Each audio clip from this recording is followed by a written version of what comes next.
नमस्ते, नमस्कार, जय हिंद, भारत माता की जय। मैं सत्यम ठाकुर स्वागत करता हूं आप लोगों को दरोगा अड्डा पे। और हम फिर से आए हैं वही 15 से 20 क्वेश्चन जो ज्योग्राफी के लिए एकदम वरदान साबित होने वाला प्रश्न को लेकर आए हैं, जो आप इसको देखना ना भूलें। तो चलिए प्रारंभ करते हैं। कौन कौन एग्जाम के लिए ये इंपॉर्टेंट है? BPSC, PT, Bihar SI, UPSI, central वाला एसएससी, बिहार वाला एसएससी, या रेलवे हो, या एसएससी जीडी हो, या फिर कोई भी जीके से संबंधित जो जहाँ से ज्योग्राफी के प्रश्न पूछे जाते हैं, भूगोल के प्रश्न पूछे जाते हैं, तो आपके लिए वरदान साबित होने वाला है। तो चलिए प्रारंभ करते हैं।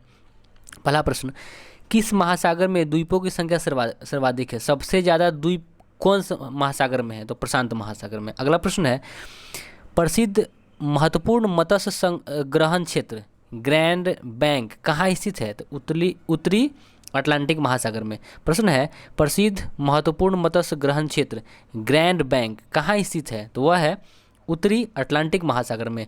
अगला प्रश्न है, भारत में खनिज तेल के भंडारण मुख्यतः किस प्रकार के चट्टानों में पाया जाता है? तो अवसादी या परतदार।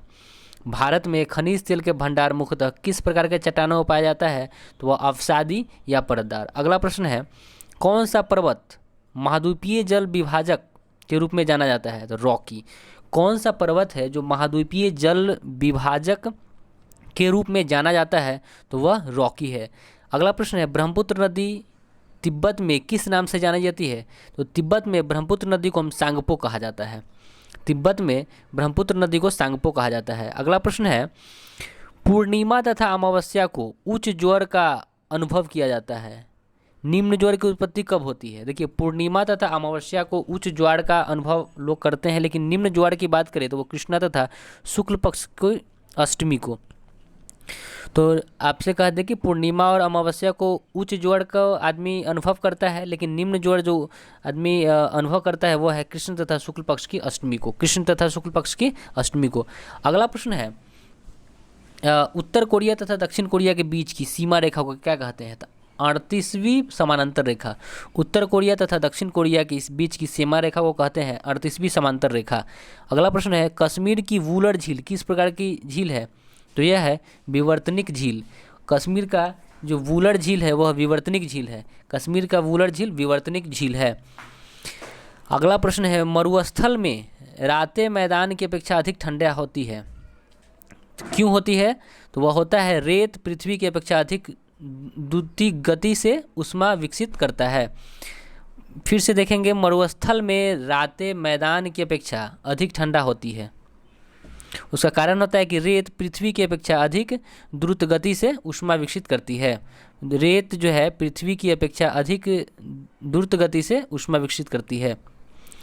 अगला है प्रश्न, गर्मी में एक खुले जलाशय का पानी क्यों ठंडा रहता है? गर्मियों में एक खुले जलाशय का पानी ठंडा इसलिए रहता है क्योंकि वायुमंडल की अपेक्षा जल मंद गति से ताप का अवशोषण करता है। गर्मी में खुले जलाशय की अपेक्षा पानी ठंडा रहने का कारण है कि वायुमंडल की अपेक्षा जल मंद गति से ताप का अवशोषण करता है। अगला प्रश्न है, विश्व का सर्वाधिक घनी आबादी वाला क्षेत्र कौन सा है? दक्षिणी एशिया का क्षेत्र। विश्व का सर्वाधिक घनी आबादी वाला अगर क्षेत्र की बात करें तो वह दक्षिण एशिया का क्षेत्र है। अगला प्रश्न है, राष्ट्रीय एटलस एवं तत्वगत मानचित्र संगठन कहाँ है? यह कोलकाता में है। राष्ट्रीय एटलस एवं तत्वगत मानचित्र संगठन कहाँ है? यह कोलकाता में है। अगला प्रश्न है कि विली विली क्या है? तो ऑस्ट्रेलिया में चलने वाला उष्णकटिबंधीय चक्रवात है। विली विली जो है वह ऑस्ट्रेलिया में चलने वाला उष्णकटिबंधीय चक्रवात है। अगला प्रश्न है, गुरु शिखर एक चोटी है, कहाँ का? तो गुरु शिखर जो चोटी है वो माउंट आबू में है। गुरु शिखर जो चोटी है वह माउंट आबू में है, इसको याद रखेंगे। अगला प्रश्न है, जनसंख्या वृद्धि के स्वरूप को एक दीर्घ कालावधि में घटित क्रमिक परिवर्तन को क्या कहते हैं? उसको कहते हैं जनांकीय रूपांतरण। इसको फिर से देखेंगे, जनसंख्या वृद्धि के स्वरूप को एक दीर्घ कालावधि में घटित क्रमिक परिवर्तन को क्या कहते हैं? उसको कहते हैं जनांकीय रूपांतरण। अगला प्रश्न है, ग्रेट डिवाइडिंग रेंज कहाँ अवस्थित है? तो ऑस्ट्रेलिया में है। ग्रेट डिवाइडिंग रेंज जो है वो ऑस्ट्रेलिया में है। ग्रेट डिवाइडिंग रेंज ऑस्ट्रेलिया में है। अगला प्रश्न है, पिरेनीज पर्वत किस देशों के बीच अंतर्राष्ट्रीय सीमा बनाती है? तो पिरेनीज पर्वत जो है वो फ्रांस और स्पेन के बीच है। पिरेनीज पर्वत फ्रांस और स्पेन के बीच है। पिरेनीज पर्वत किन दो देशों के बीच अंतर्राष्ट्रीय सीमा बनाती है? तो फ्रांस और स्पेन के बीच। अगला प्रश्न है, वेनेजुएला के घास के मैदान को क्या कहते हैं? तो लानोज। वेनेजुएला के जो घास का मैदान है वह लानोज कहलाता है। वेनेजुएला का जो घास का मैदान है वह लानोज कहलाता है।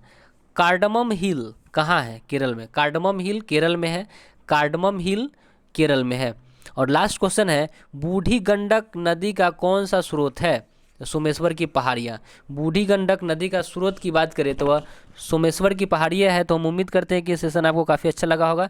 कंटिन्यू सेशन रहेगा, आप इसको देखते रहिए। लाइक करना ना भूलें और शेयर भी कीजिएगा। धन्यवाद।